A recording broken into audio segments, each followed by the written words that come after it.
Physics teacher. ಕನ್ನಡದಲ್ಲಿ ಅದೇ ಹಳೆ ಟೆಂಪ್ಲೇಟ್ ಸಿನಿಮಾ ನೋಡಿ ಬೋರ್ ಆಗಿರೋರಿಗೆ ಈ ಅನ್ಯೂಶುವಲ್ ಸಿನಿಮಾ ತಕ್ಕ ಮಟ್ಟಿಗೆ ರಿಲ್ಯಾಕ್ಸೇಷನ್ ಕೊಡ್ಬೋದು. ಪರವಾಗಿಲ್ಲಪ್ಪ, ಕನ್ನಡದಲ್ಲೂ ಈ ಥರ ಪ್ರಯತ್ನಗಳು ಆಗಿವೆ ಅಂತ ಖುಷಿನೂ ಪಡ್ಬೋದು.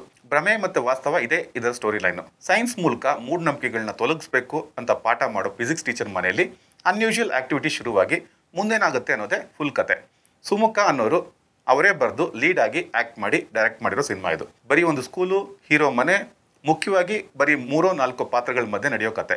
ಒಂದು ಹಂತದಲ್ಲಿ ಸಸ್ಪೆನ್ಸ್ ಹಾರರ್ ಥ್ರಿಲ್ಲರ್ ಥರ ಇಂಟ್ರೆಸ್ಟಿಂಗ್ ಆಗಿ ಸಾಗೋ ಕತೆ ಕಡೆಯಲ್ಲಿ ಒಂದು ಸೈಕಲಾಜಿಕಲ್ ಥ್ರಿಲ್ಲರ್ ಆಗಿ ಎಂಡ್ ಆಗುತ್ತೆ. ಸಿನಿಮಾ ಕಡೆಯಲ್ಲಿ ವಾಸ್ತವ ಎನ್ನುವುದು ನಿರಂತರವಾದ ಭ್ರಮೆ ಅನ್ನೋ ಆಲ್ಬರ್ಟ್ ಐನ್ಸ್ಟೀನ್ ಕೋಟನ್ನು ತೋರಿಸ್ತಾರೆ. ಅದೇ ಕೋಟನ್ನು ಇಟ್ಕೊಂಡು ಡೈರೆಕ್ಟರ್ ಈ ಸಿನಿಮಾದ ಕತೆ ಕಟ್ಟಿರೋದು ಕಡೆಯಲ್ಲಿ ಅರ್ಥ ಆಗುತ್ತೆ. Main lead Sumukha and Prerana ಡೀಸೆಂಟಾಗಿ ಆ್ಯಕ್ಟ್ ಮಾಡಿದ್ದಾರೆ. ರಾಜೇಶ್ ನಟರಂಗ ಸರ್ದು ತುಂಬ ತೂಕವಾದ ಅಭಿನಯ. ಈ ಕನ್ನಡದ ಅಪರೂಪದ ಪ್ರಯತ್ನವನ್ನು ನೀವಿನ್ನೂ ನೋಡಿಲ್ಲ ಅಂದರೆ ತಪ್ಪದೆ ನೋಡಿ. ಜಿಯೋ ಸಿನಿಮಾದಲ್ಲಿ ಫ್ರೀಯಾಗಿ ಸಿಗುತ್ತೆ. ಒಂದು ವೇಳೆ ಈ ಸಿನಿಮಾ ನೀವೇನಾದರೂ ಆಲ್ರೆಡಿ ನೋಡಿದರೆ ಸಿನಿಮಾ ಬಗ್ಗೆ ನಿಮ್ಮ ಒಪಿನಿಯನ್ಸ್ನ ಕಮೆಂಟ್ ಮಾಡಿ.